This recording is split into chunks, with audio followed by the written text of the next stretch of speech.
Look at the example. Following is the balance sheet of X, Y and Z, who were partners sharing profits and losses in the ratio of 3:2:1 respectively. आता XYZ हे 3 partners आहेत आणि ते partners जे आहेत त्यांची जी partnership firm आहे त्या फर्मचं जे प्रॉफिट आणि लॉस जे शेअरिंग रेशो जो आहे तो 3:2:1 असा आहे आणि आपल्याला एक बॅलन्स शीट खाली दिलेली आहे त्याच्यामध्ये असेट्स अँड लायबिलिटीज दिलेल्या आहेत. ठीक आहे. आणि त्यानंतर मग खाली सांगितले बघा, the partners decided to dissolve the firm and form a limited company called Indian traders Limited. हे जे पार्टनर्स आहेत त्यांनी ठरवलं की पार्टनरशिप फर्म बंद करून टाकायची आणि त्या पार्टनरशिप फर्मचं कन्व्हर्जन हे कंपनीमध्ये करायचं आणि त्या कंपनीला नाव द्यायचं Indian traders Limited to take over business of firm as per following scheme. कोणकोणत्या अटींच्या आधारे हे डिसोल्युशन करायचं आहे किंवा ती पार्टनरशिपचं कन्व्हर्जन लिमिटेड कंपनीमध्ये करायचं आहे तर त्याच्या खाली काही कंडिशन्स दिलेत त्या बघा. फर्स्ट, इंडियन ट्रेडर्स लिमिटेड टूक over the assets as under. आता जी नवीन फर्म बिझनेस तयार होणार आहे किंवा कंपनी फॉर्म होणार आहे ती जी फर्म आहे त्या फर्मनं असेट्स या घेतलेल्या आहेत आणि त्या ज्या असेट्स आहेत त्या कोणत्या किमतीच्या आधारे घेतलेत तर पहिल्यांदा दिले प्लॅन्ट अँड मशिनरी 25,000. आता बॅलन्स शीटमध्ये प्लॅन्ट अँड मशिनरी 20,000ची आहे. ओके, ती बुक व्हॅल्यू आहे आणि रिलायझेबल व्हॅल्यू जी आहे ती 25,000 आहे आणि 25,000 रुपये किमतीला ती जे इंडियन ट्रेडर्स आहे त्या कंपनीनं ती असेट घ्यायचं ठरवलं. त्यानंतर स्टॉक 12,000, डेटर्स 16,000 ह्या असेट्स ज्या आहेत त्या कंपनीमध्ये ट्रान्सफर होणार आहेत, त्या किमतीला ट्रान्सफर होणार आहेत. त्यानंतर दुसरा आकडा, furniture was sold for ₹7,000. Furniture जे आहे पार्टनरशिप फर्ममधलं ते फर्निचर बाजारामध्ये विकलं 7,000 रुपयानं. आता बुक व्हॅल्यू जी आहे ती बॅलन्स शीटमध्ये आहे 10,000 रुपये आणि ती 7,000 रुपयाला फर्निचर विकलं. तिसरा आकडा, goodwill of the firm is valued at ₹5,000. Goodwill त्या पार्टनरशिप फर्मचं व्हॅल्युएशन केलं त्याचं आणि त्याचं जी किंमत आहे ती 5,000 रुपये निघाली. चौथा आकडा, sundry creditors of the firm are taken by the company for ₹8,000. Sundry creditors जे आहेत ते 8,000 रुपयेला घ्यायचं ठरलं. सेंट्री क्रेडिटर्सची अमाऊंट आहे 9,000 रुपये आणि न्यू फर्ममध्ये म्हणजे कंपनीमध्ये ट्रान्सफर होत असताना त्याची किंमत होणार आहे 8,000 रुपये. त्यानंतर पाचवा आकडा, रिलायझेशन एक्सपेन्सेस अमाऊंटेड टू ₹900. जे रिलायझेशन एक्सपेन्सेस आहेत की कन्व्हर्जन करताना आले असणारे एक्सपेंडिचर ते जे आहेत किंवा असेट्स ट्रान्सफर करत असताना आलेले एक्सपेंडिचर हे 900 रुपये आहेत. आणि सहावा आकडा, purchase price is given in the form of 4,000 equity shares of ₹10 each and balance in cash.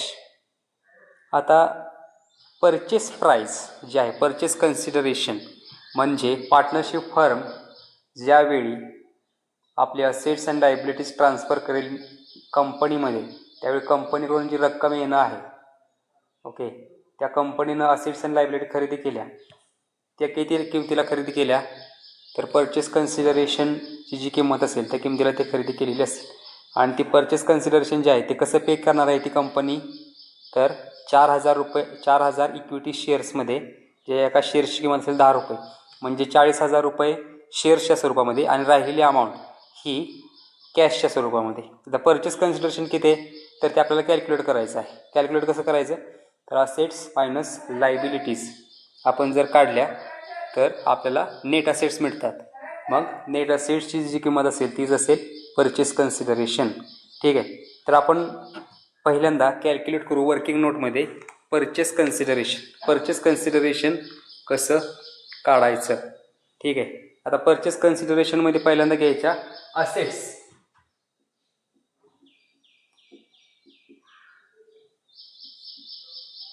Assets taken over. आता असेट्स ज्या कंपनीनं घेतल्या ज्या किमतीला घेतल्या असतील ती किंमत घ्यायची. म्हणजे बॅलन्स शीटमध्ये किंमत घ्यायची नाही तर किंमत घ्यायची जी आपल्याला ॲडजस्टमेंटमध्ये दिलेली आहे ज्या किमतीला त्या असेट्स ट्रान्सफर केल्या ती. मग पहिल्यांदा केले प्लॅन्ट अँड मशिनरी.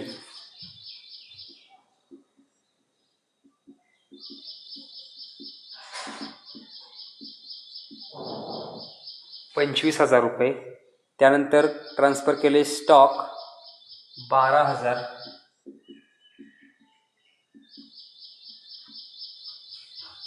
त्यानंतर आहे डेटर्स 16,000.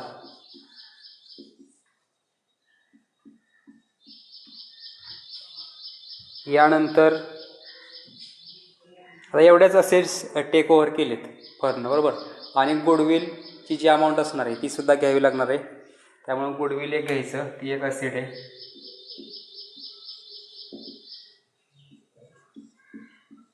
आता आपण याच्यामध्ये फर्निचर घेतलं नाही, कारण फर्निचर हे त्या कंपनीने टेक ओव्हर केलं नाही, बरोबर. त्यामुळे ते फर्निचर विकून टाकलं बाजारामध्ये, त्यामुळे ते इथं येणार नाही. ठीक आहे. तर 25,000 प्लस 12,000 प्लस 16,000 प्लस 5,000 हे टोटल किती आहे याची मग 58,000. आणि त्यानंतर कोणकोणत्या लायबिलिटीज टेक ओव्हर केलेत त्या कंपनीनं, त्या लायबिलिटीज घ्यायच्या, त्या लेस करायच्या. काय म्हणायचं, लेस लायबिलिटीज टेकन ओव्हर. आता कोणती लायबिलिटी फक्त घेतली याच्यामध्ये, त्या फर्मनं फक्त क्रेडिटर्स टेक ओव्हर केलेत 8,000 रुपये. मग 8,000 रुपये यातून वजा होतील, अमाऊंट येईल 50,000 रुपये. ठीक आहे. 50,000 रुपये काय आहे, परचेस कन्सिडरेशन.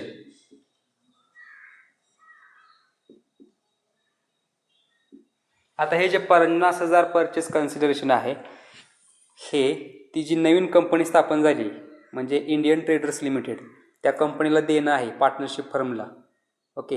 आता पार्टनरशिप फर्मला ही अमाऊंट देत असताना ती कंपनी कशी देणार आहे, तर 4,000 equity shares of ₹10 each. 4,000 equity shares अशी अमाऊंट 40,000. आणि राहिलेली अमाऊंट बॅलन्स इन कॅश, म्हणजे राहिलेली अमाऊंट किती, 10,000 रुपये. असे 50,000 रुपये परचेस कन्सिडरेशनचे ती फर्म जी आहे ती देणार आहे, कंपनी जी देणार आहे पार्टनरशिप फर्मला. ठीक आहे. तर या पद्धतीनं आपलं परचेस कन्सिडरेशन निघालं. आता बघा आपल्याला काय करायला सांगितलं आहे एक्झाम्पलमध्ये, तर give journal entries and ledger to close the books of the firm. आपल्याला लेजर अकाउंटसुद्धा विचारलेत आणि जर्नल एंट्रीसुद्धा विचारलेत. जर्नल एंट्रीच्या साहाय्यानेच आपण लेजर अकाउंट तयार करू शकतो. मग आपल्याला पहिल्यांदा जर्नल एंट्रीज करावे लागतील. तर जर्नल एंट्रीज करत असताना आपण मागच्या लेक्चरमध्ये ज्या एंट्रीज पाहिल्या पार्टनरशिप फर्मच्या पुस्तकामध्ये,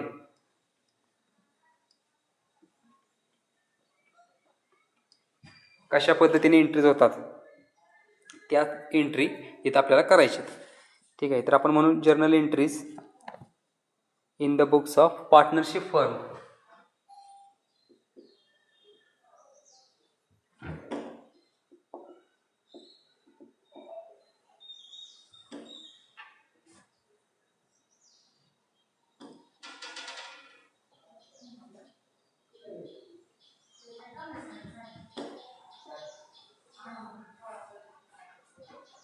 ठीक आहे.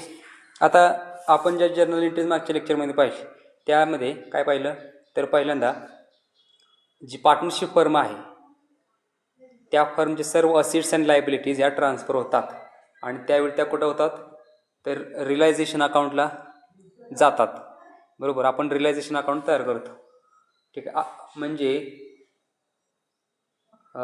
असेट्स लायबिलिटीज रिलीज करणे. ओके.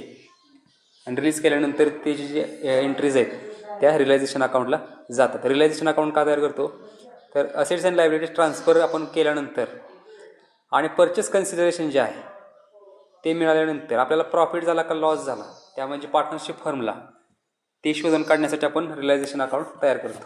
मग पहिली जी एंट्री होणार आहे ती काय होणार आहे, असेट्स रिलायझेशन अकाउंटला ट्रान्सफर केल्याची एंट्री काय होते, realisation account debit to assets account. पहिली एंट्री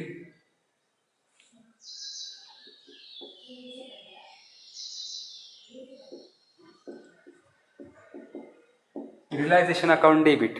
आता कोणकोणत्या असेट्स ट्रान्सफर करायच्या, तर सर्व असेट्स ट्रान्सफर करायचे ज्या पार्टनरशिप फर्ममध्ये आहेत, भलेही त्या न्यू कंपनीनं टेक ओव्हर केल्या असतील किंवा नसतील, त्याच्याशी काही घेणं देणं नाही. ठीक आहे. मग बॅलन्स शीटमध्ये ज्या ज्या असेट्स असतील त्या सर्व असेट्स ट्रान्सफर करायच्या, फक्त कॅश सोडून, कारण कॅश अकाउंट आपण वेगळा काढत असतो, त्याची ट्रीटमेंट वेगळी होते. त्यामुळं कॅश सोडून सर्व ज्या असेट्स आहेत बॅलन्स शीटमध्ये दिलेल्या त्या सर्व असेट्स ट्रान्सफर करायच्या रिलायझेशन अकाउंटला. कोणत्या किमतीनं करायच्या? तर बुक व्हॅल्यूनं करायच्या. म्हणजे बॅलन्स शीटमध्ये जी किंमत आहे त्या किमतीनं ट्रान्सफर करायच्या. भलेही त्या ज्या असेट्स आहेत त्या न्यू कंपनीनं कोणत्याही किमतीला घेतले असतील, कमी किमतीला घेतले असतील किंवा जास्त किमतीला घेतले असतील, पण बॅलन्स शीटमध्ये जी किंमत आहे तीच रिलायझेशनला घ्यायची. कारण आपल्याला पाहायचं आहे की आपल्याला प्रॉफिट होतो का लॉस होतो या व्यवहारातून. ठीक आहे. मग ती कंपनीनं असेट कितीही किमतीला घेतली असेल तर ॲक्च्युअल किंमत किती आहे तर जी बॅलन्स शीटमध्ये दिलेली आहे, मग बॅलन्स शीटमध्ये असलेल्या किमत्याच काय करायचं इथं घ्यायच्या. ठीक आहे. मग पहिल्यांदा आहे plant and machinery. Realisation account debit to plant. किती अमाऊंट आहे प्लांट अँड मशिनरीची? 20,000 रुपये. त्यानंतर फर्निचर 10,000 रुपये.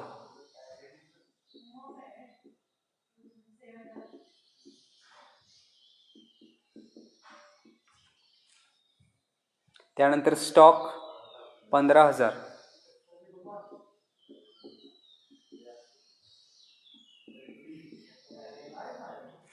यानंतर डेटर्स 18,000.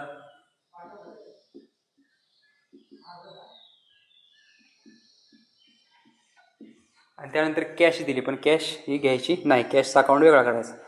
आता हिची जर सर्वांची जर टोटल केली तर किती येईल? 63,000. ती रिलायझेशनला घेऊया 63,000. आता हे अकाउंट रिलीज करत असताना कॅशमध्ये काही एक्सपेन्सेस करावे लागतात, काही वेळा प्रॉफिट होतो, आणि त्याच्यामुळं कॅश हा सगळ्यात शेवटी जो कॅशचा बॅलन्स राहील तो डिस्ट्रीब्यूट केला जातो पार्टनर्सना. ठीक आहे. आणि त्याच्यामुळं ते इथं घ्यायचं नाही. तर आपण सर्व असेट्स घेतल्या आणि आपण एंट्री केली, त्याचं नॅरेशन काय होईल? Assets are transfer to realisation account. Okay. त्यानंतर आपण असेट्स ट्रान्सफर केल्या, त्यानंतर आपण लायबिलिटीज ट्रान्सफर करतो. लायबिलिटीज ट्रान्सफर करतो दुसऱ्या साईडला, क्रेडिट साईडला, बरोबर. आता इथं आणखी एक अर्थाने ही एंट्री लक्षात घेता येईल. ओके. असेटचा बॅलन्स हा डेबिट असतो, ट्रान्सफर होताना त्या क्रेडिटला जाणार, बरोबर. लायबिलिटीजचा बॅलन्स क्रेडिट असतो, ट्रान्सफर होताना डेबिटला जाणार. त्यामुळं जी दुसरी एंट्री आहे त्याच्या विरुद्ध होणार. लायबिलिटीज कोणत्या आहेत? फक्त थर्ड पार्टी लायबिलिटीज घ्यायच्या, फक्त सनरी क्रेडिटर्स आहे. सनरी क्रेडिटर्स रिलायझेशनला ट्रान्सफर केले तर एंट्री काय होईल? Liabilities account debit to realisation. Sundry creditors account debit to realisation account. क्रेडिटर्सची अमाऊंट आहे 9,000.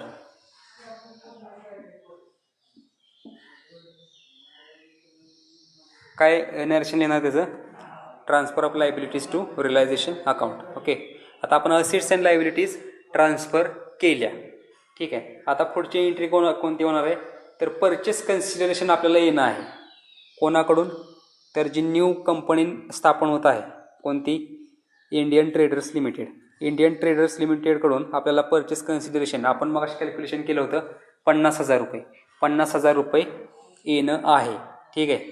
आता जे येणं आहे ते आपण रिलायझेशनच्या क्रेडिटला लिहितो आणि एंट्री करतो new company account debit to realisation account. ही परचेस कन्सिडरेशन ड्यूची एंट्री आहे. आणि न्यू कंपनी आहे इंडियन ट्रेडर्स लिमिटेड. एंट्री होईल Indian traders limited account debit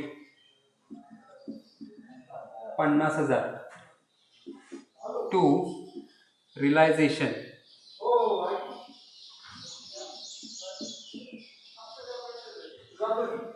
narration काय लिहिणार? Purchase consideration is to be received from the Indian traders limited. यानंतर आता आपण सर्व असेट्स लायबिलिटीज ट्रान्सफर केल्या रिलायझेशनला आणि परचेस कन्सिडरेशनसुद्धा ड्यू दाखवलेलं आहे. त्यानंतर पुढची एंट्री कोणती होईल? तर आपल्याला जी ॲडजस्टमेंट दिली दुसरी की फर्निचर विकलं आहे बाजारामध्ये, फर्निचर जर विकलं असेल तर आपल्याला कॅश मिळेल. फर्निचर कोणी विकलं? पार्टनरशिप फर्मने विकलं, बरोबर. पार्टनरशिप फर्मनं फर्निचर जर विकलं असेल तर आपल्याला कॅश मिळेल. ओके, कॅशवर बँक अकाउंट डेबिट होईल आणि रिलायझेशन अकाउंट क्रेडिट होईल. म्हणजे असेट्स रिलायझेशनला ट्रान्सफर केल्या, डेबिटला लिहायचं, असेट्स निघून गेल्या, क्रेडिटला लिहायचं. पुढची एंट्री काय होईल? मग कॅशवर bank account debit 7,000 to realisation account.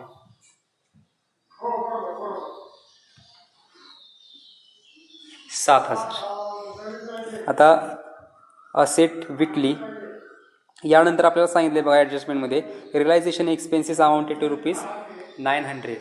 Realisation expenses 900 रुपये झालेत, बरोबर. मग ते रिअलायझेशन अकाउंटच्याच डेबिटला लिहिले जातील आणि आपला कॅश निघून जाईल. कॅश मिळाला, कॅश अकाउंट डेबिट केलं, रिलायझेशन क्रेडिट केलं. आता काय ते एक्सपेन्सेसमुळे कॅश जातोय, रिलायझेशन अकाउंट डेबिट होईल, कॅश क्रेडिट होईल. पुढची एंट्री होईल मग रिलायझेशन अकाउंट डेबिट 900 टू कॅशवर बँक 900. याचं नॅरेशन काय होईल? Being payment of realisation expenses. यानंतर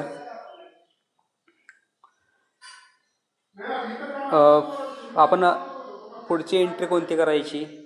तर रिलायझेशनमधनं जे प्रॉफिट किंवा लॉस झाला असेल तो डिस्ट्रीब्यूट करायचा पार्टनर्समध्ये. ठीक आहे. असेट्स अँड लायबिलिटीज ट्रान्सफर केल्या, असेट्सवर लायबिलिटी रिलीज करताना आलेला खर्चसुद्धा आपण लिहिला, परचेस कन्सिडरेशन किती येणार आहे ते लिहिलं, त्यांची एकमेकांची वजाबाकी केली. तर या व्यवहारामधून प्रॉफिट का लॉस झाला ते आपल्याला शोधून काढतील. प्रॉफिट झाला तर पार्टनर्समध्ये तो विभागायचा, लॉस झाला तर पार्टनर्सच्या अमाऊंटमधून तो डिडक्ट करायचा. आता प्रॉफिट किंवा लॉस झाला हे कसं शोधायचं? तर रिलायझेशन अकाउंट तयार करून. मग आपल्याला अकाउंट तयार करायला लागेल रिअलायझेशन अकाउंट.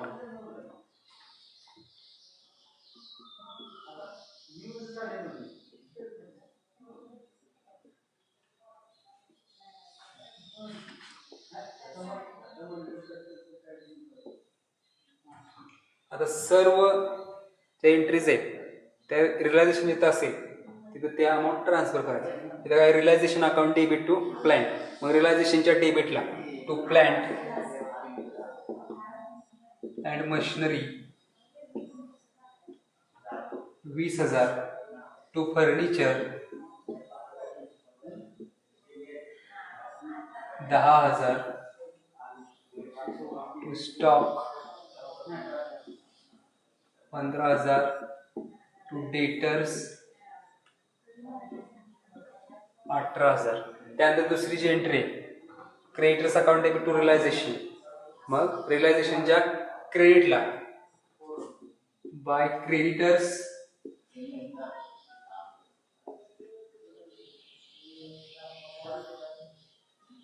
9,000. ठीक आहे. त्यानंतर पुढची एंट्री कोणती आहे? Indian traders account debit to realisation. मग रिलायझेशनच्या क्रेडिटला बाय इंडियन ट्रेडर्स.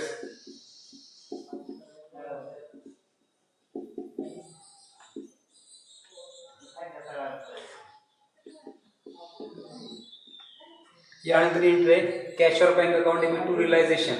मग रिलायझेशनच्या क्रेडिटला बाय कॅशवर बँक.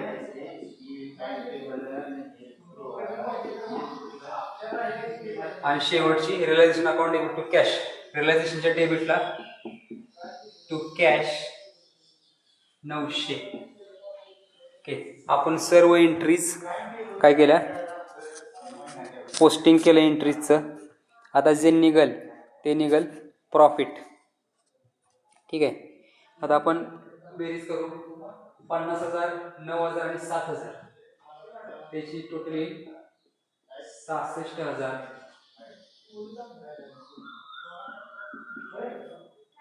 66,000 मधून असेट्स कितीचे आहेत? 63,000 रुपयांचे आहेत आणि कॅश आहे 900, म्हणजे 63,900 रुपये आहेत. मग 66,000 मधून 63,900 जर गेले तर अमाऊंट राहील 2100.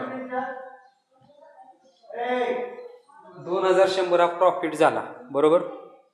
हा प्रॉफिट डिस्ट्रीब्यूट होईल पार्टनर्समध्ये, म्हणजे पार्टनर्स कॅपिटल अकाउंटला तो जाईल, बरोबर. आणि त्यामुळं त्यांचा जो रेशो दिला आहे आपला एक्झाम्पलमध्ये पहिल्याच ओळीमध्ये दिला आहे, following is the balance sheet of XYZ who are partners sharing profit and losses in the ratio of 3:1. मग 3:1 हा रेशो आहे, बरोबर. मग 2100 रुपये एक्स 3:1 या प्रमाणात विभागायचे. मग एक्सला किती मिळतील? 2100 गुणिले 3/6. वायला किती मिळतील? 2100 गुणिले 2/6. झेडला किती मिळतील?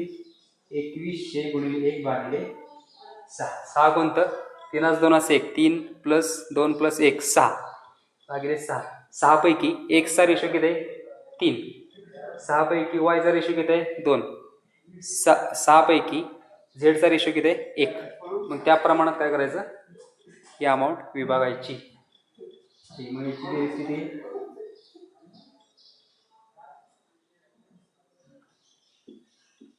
63/6. त्याचं जर कॅल्क्युलेशन केलं तर ते 1050.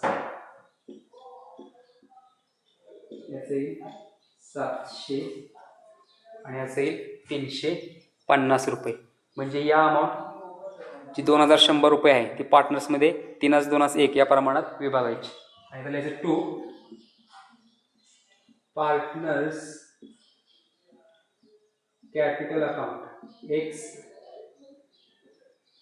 1050, वाय 700, झेड 350. मग या तिघांची बेरीज 2100 रुपये. या पद्धतीने आपण काय केलं? पार्टनर्समध्ये ही अमाऊंट वाटली, बरोबर. आता पार्टनर्सचा कॅपिटल याच्यामुळे वाढणार आहे. एंट्री काय होणार? मग realisation account debit to partners capital account. Partners capital अकाउंटच्या क्रेडिटला ही अमाऊंट ट्रान्सफर होणार आहे. मग एंट्री काय होणार पुढची? 6वी realisation account debit. Realisation account debit म्हणजे प्रॉफिट किती ट्रान्सफर करायचे? 2100. आणि तो वाटायचा कसा आहे? To mister X, to X capital. एक्सला किती द्यायचं? 1050. To Y's capital 700. टू झेड्स कॅपिटल 350 रुपये. आपण काय म्हणणार?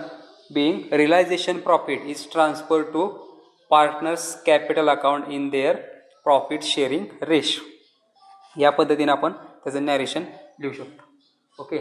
आता आपण प्रॉफिट ट्रान्सफर केला. आणखी काय ट्रान्सफर करायचं? तर ओन फंड जे आहेत अनडिस्ट्रीब्युटेड प्रॉफिट, म्हणजे बॅलन्स शीटमध्ये आपल्याला काय दिले? जनरल रिझर्व्ह दिला आहे 9000 रुपये. तो 9000 रुपयेवर हक्कसुद्धा त्या पार्टनर्सचाच असणार आहे. त्यामुळे ती सुद्धा 9000 रुपये पार्टनर्स कॅपिटल अकाउंटला ट्रान्सफर करायचे, म्हणजे पार्टनर्सच्या क्रेडिट साईडला ट्रान्सफर करायची. ठीक आहे. एंट्री काय होणार? General reserve account debit to partners capital account. पुढची एंट्री 7वी general reserve account debit to X capital, to Y capital, to Z capital. आता या तिघांना सुद्धा ही 9000 रुपये ही अमाऊंट वाटायची. कोणत्या रेशोमध्ये? 3:1 या रेशोमध्ये. मग अमाऊंट आहे 9000 रुपये. एक्सला कशी अमाऊंट मिळेल? 9000 गुणिले 3/6. वायला 9000 गुणिले 3/6. झेडला 9,000 गुणिले 1/6 या प्रमाणात. ठीक आहे. मग याला अमाऊंट किती मिळेल? निम्मी अमाऊंट 4,500, 3,000 आणि 1,500 या प्रमाणात त्यांना ती अमाऊंट मिळेल. याला काय म्हणतात? General reserve account debit 9,000 to mister X, 4,500 to mister Y, 3,000, Z 1,500. या पद्धतीने आपण काय केल्या, सर्व ज्या जनरल रिझर्व्हची अमाऊंट आहे ते पार्टनर्स कॅपिटलमध्ये डिस्ट्रीब्यूट केली. ठीक आहे. आता काय करायचं, जी अमाऊंट येणं आहे परचेस कन्सिडरेशनची ती सुद्धा ट्रान्सफर करायची पार्टनर्स कॅपिटल अकाउंटला. ठीक आहे. आता परचेस कन्सिडरेशनची अमाऊंट कशी येणार आहे, तर 40,000 रुपये शेअर्सच्या स्वरूपामध्ये आणि 10,000 रुपये कॅशच्या स्वरूपामध्ये. किंवा बॅलन्स काय लिहिले, 6वा आकडा, purchase price is given in the form of 4,000 equity shares of ₹10 each and balance in cash. 40,000 रुपये इक्विटी शेअर्सच्या स्वरूपामध्ये. आता ते इक्विटी शेअर्स कोणाला मिळणार? पार्टनर्सनाच मिळणार. त्यामुळे पार्टनर्स अकाउंट क्रेडिट होणार आणि बॅलन्स इन कॅश, कारण राहिलेली जी अमाऊंट आहे ती कॅशमध्ये मिळणार आहे. मग एकूण इक्विटी शेअर्स किती रुपयाचे मिळणार आहेत, तर 40,000 रुपयांचे. मग 40,000 रुपये सुद्धा 3,2,1 या प्रमाणात डिस्ट्रीब्यूट करायचे.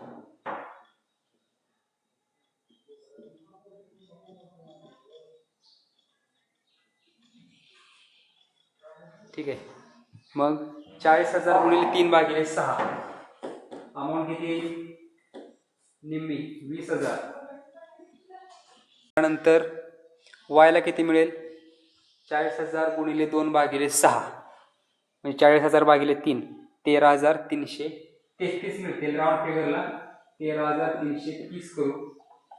आणि झेडला किती मिळतील, तर 40,000 भागिले 6 6,766 मिळतील. पण आपण राऊंड फिगरनं 6,770 करू. ठीक आहे. तर या पद्धतीने त्यांना अमाऊंट मिळते. एंट्री काय होणार, मग अमाऊंट पार्टनर्स कॅपिटल अकाउंटच्या क्रेडिटला ट्रान्सफर होणार. बरोबर, सॉरी डेबिटला ट्रान्सफर होणार. याचं कारण असं आहे की त्यांचं अकाउंट आता क्लोज होणार आहे. म्हणजे पार्टनर्स कॅपिटलचा जो क्रेडिट बॅलन्स आहे तेवढी अमाऊंट त्या पार्टनर्सना देणं आहे. आणि ती अमाऊंट कशी मिळणार आहे त्यांना, तर शेअर्समध्ये 40,000 रुपये, कॅशमध्ये रिमेनिंग अमाऊंट. बरोबर.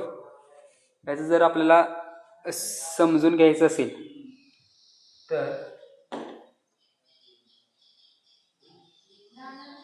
आपल्याला तयार करावं लागेल पार्टनर्स कॅपिटल अकाउंट.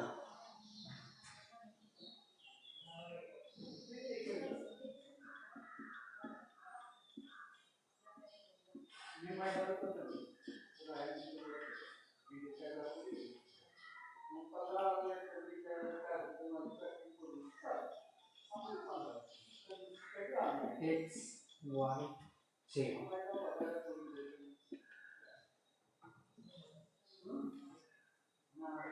आपण पार्टनर्स कॅपिटल अकाउंट तयार करू. आता बघा, त्याच्यामध्ये कोणकोणते कॅपिटल अकाउंटशी निगडीत एंट्रीज आहेत त्या आपण इथून त्या ट्रान्सफर करायचे. सुरुवातीला कॅपिटलचा बॅलन्स ट्रान्सफर करायचा जो आपल्याला बॅलन्स शीटमध्ये दिला आहे.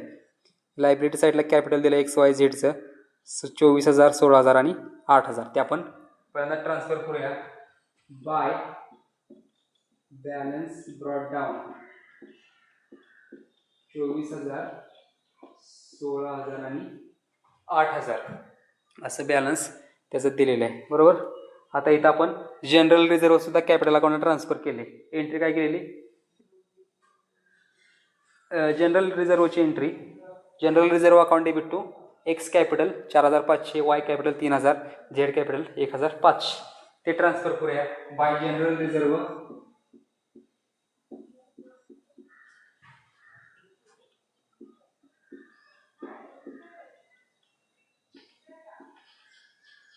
आणि त्यानंतर रिअलायझेशन प्रॉफिट सुद्धा ट्रान्सफर केला, एंट्री केलेली realisation account debit to capital account, मग तो सुद्धा आपण ट्रान्सफर करू बाय रिअलायझेशन अकाउंट 1050, 700 आणि 350 रुपये. बरोबर. आता आपण काय केलं, सर्व ज्या अमाऊंट्स आहेत त्या ट्रान्सफर केल्या. आता काय करायचं, सर्वात शेवटी याची टोटल करू आपण.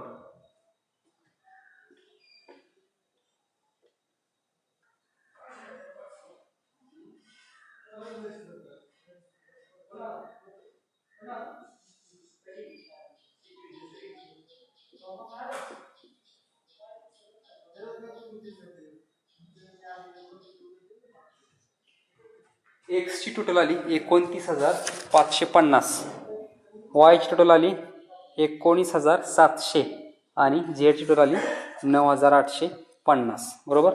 म्हणजे एवढी अमाऊंट पार्टनर्सची त्या पार्टनरशिप फर्ममध्ये आहे.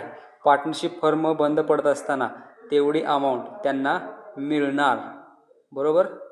आता ही अमाऊंट कशी मिळणार आहे त्यांना, तर 40,000 इक्विटी शेअर्सच्या माध्यमातून आणि रिमेनिंग कॅशच्या माध्यमातून.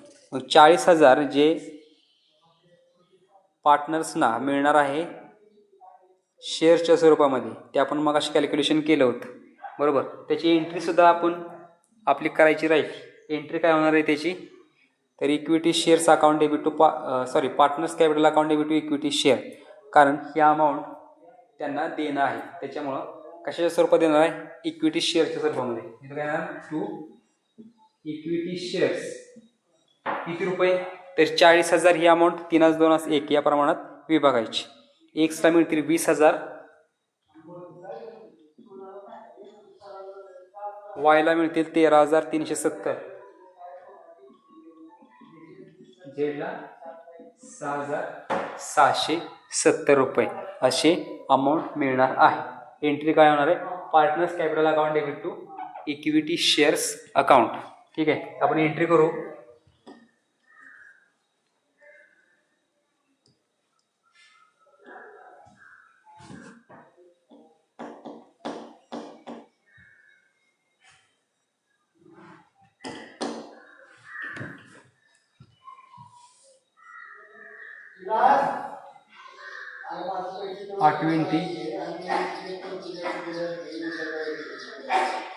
एक्स कॅपिटल अकाउंट 20,000,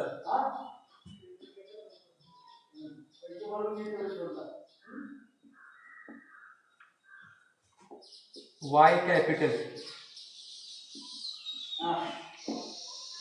आणि Z capital to equity shares. या पद्धतीने एंट्री होईल. ठीक आहे. म्हणजे आपण आता पार्टनर्स कॅपिटल अकाउंट क्लोज करणार आहे, त्यांना इक्विटी शेअर्स आणि कॅश देऊन. आपण काय करणार, allotment of equity shares in the ratio of partners profit sharing ratio. ठीक आहे. आता रिमेनिंग जी अमाऊंट आहे ती आपण कॅशच्या स्वरूपामध्ये देणार आहे. राहिलेली अमाऊंट किती आहे, तर 29,550 एक्सचे आहे, त्याला दिले 20,000, राहिले किती 9,550.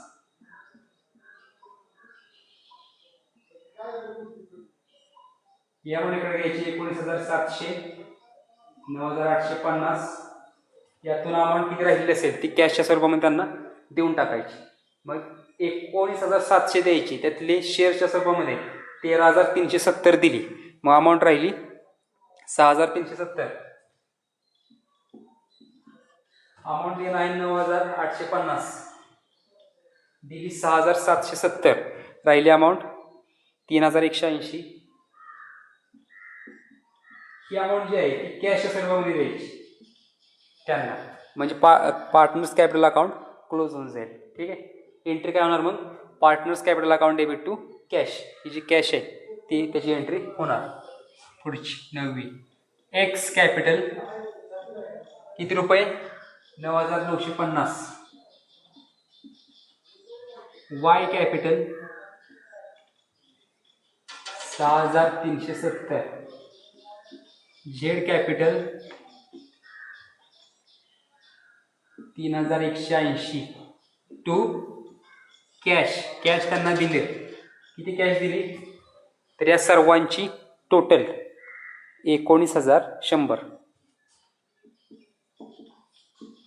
ओके, आपण त्यांना काय केलं, कॅश देऊन टाकली आणि कॅपिटल अकाउंट क्लोज करून टाकलं आणि एंट्री केली आणि अकाउंट्स क्लोज झाले.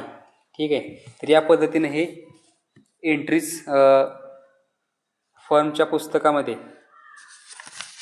केली जाईल. आता काय करायचं, ह्याच्या एंट्री केल्या होत्या की आपण कॅश अकाउंट तयार केलं नाही. तर लेजर अकाउंट तयार करायचं म्हटलं तर कॅश अकाउंट तयार करावं लागतं. मग कॅश अकाउंट तयार करत असताना काय करायचं, फक्त त्याची एंट्री केलीस त्याचं पोस्टिंग फक्त कॅश अकाउंटला तयार करायचं आणि कॅश अकाउंट काय होईल, मग त्याची टॅली होईल आणि तिथं आपलं एक्झाम्पल हे पूर्ण